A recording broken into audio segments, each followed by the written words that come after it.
Hello, RotoBallers. I'm here to be your fantasy ride or die.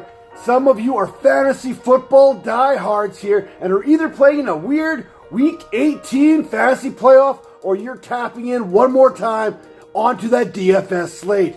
Either way, if you're playing fantasy football, we here at the RotoBallers, we're here to help you. Now, here are my Week 18 starts and sits at both the running back and tight end positions.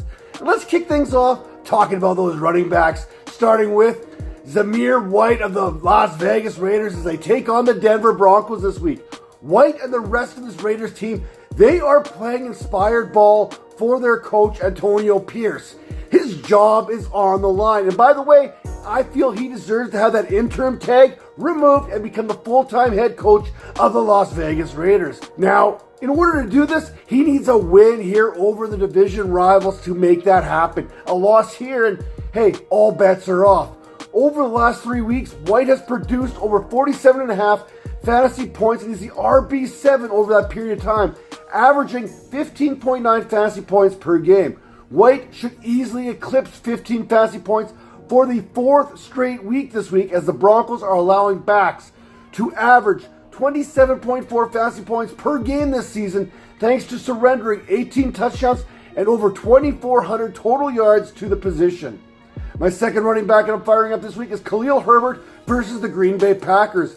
Heading into the final week of the season, it appears as though Khalil Herbert will be the lead back in Chicago as Donta Foreman, he is still dealing with those personal issues there. And Rashawn Johnson, he continues to serve as that change of pace back. Herbert has ran for 236 yards and a pair of scores over the last 2 games in which he's also carried the ball on 38 occasions. The Packers' run defense has been good as of late here, but as far as fantasy is concerned, over the last month and throughout the season, they are still allowing over 22.6 fantasy points per game to the running back position. Chicago, they are playing for pride at this point right now, but a win over the Packers would be a nice way to end their season, ending the Packers season in the process. The third running back I feel good about this week is Elijah Mitchell versus the Los Angeles Rams. The Rams' run defense, it has been good this season, but this is still a Kyle Shanahan offense, and we've seen Mitchell produce when afforded the opportunity to do so. Mitchell has that opportunity this week as Christian McCaffrey has already been given the day off to help nurse some of those injuries. Last week, Mitchell had 80 yards on the ground on 17 attempts, not to mention he scored a tutty along the way. And this week, I would expect Shanahan to get that ball into Mitchell's hands 25 plus times as the 49ers rank 8th in the NFL, averaging 29.4 rushing attempts per game. Now, Jordan Mason, he's also expected to get some touches, but we know that Shanahan has his favorites, and he's got a soft spot for good old Eli.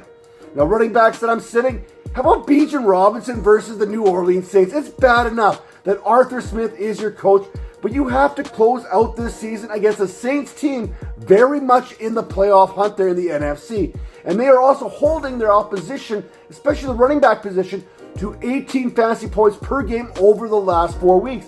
That's not exactly giving me a whole lot of confidence in starting Bijan Robinson this week. On the season, the Saints are allowing, on average, 18.3 fantasy points per game, which is the 5th fewest.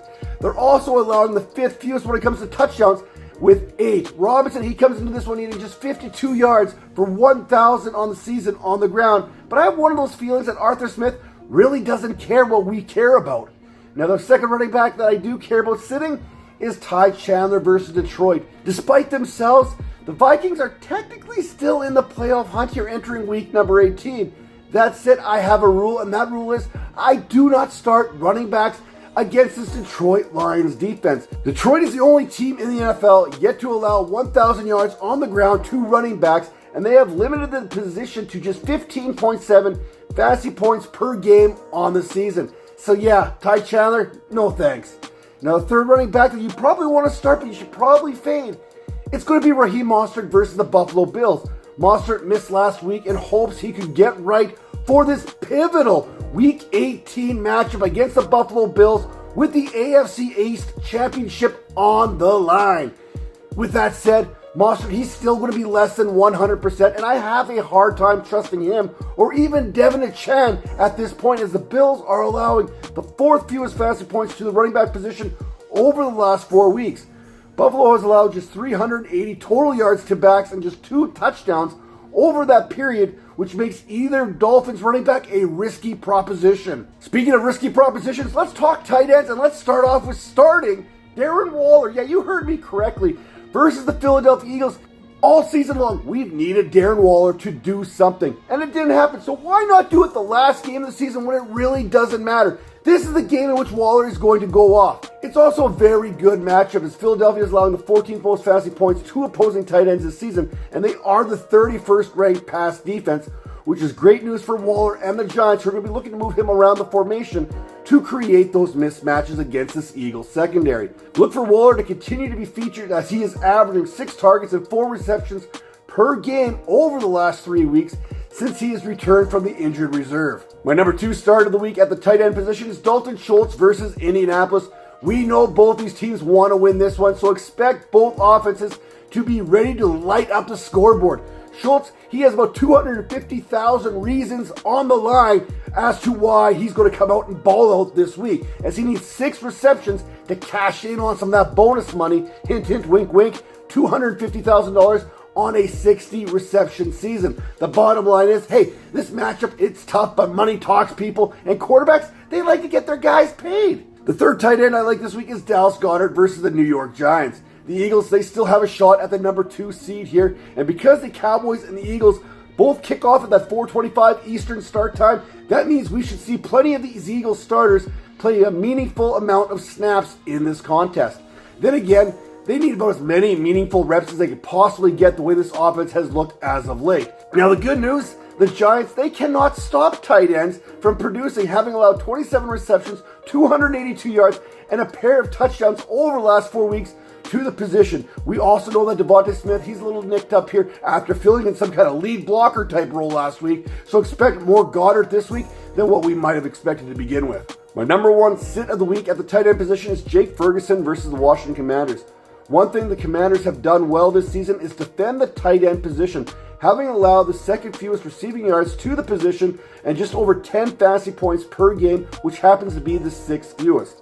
Dallas, they should have little need to throw the ball in this one, and expect plenty of Tony Pollard and Rico Dowdle to bleed this clock as the Dallas Cowboys look to secure that number 2 seed.